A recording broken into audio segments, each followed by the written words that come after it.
ভারতের নির্বাচন বাংলাদেশের উপর কি প্রভাব পড়বে?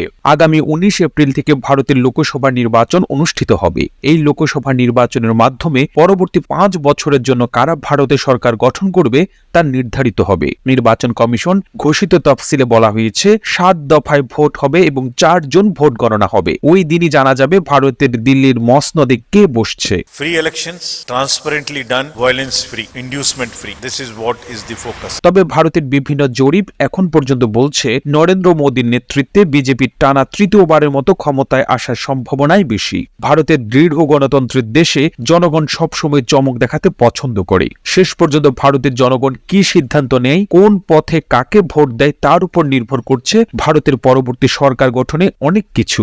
বিশেষ করে নির্বাচনের আগে আগে বিজেপি সরকার বেশ কিছু ঝুঁকিপূর্ণ সিদ্ধান্ত নিয়েছে এবং এই সিদ্ধান্তগুলোর ফলে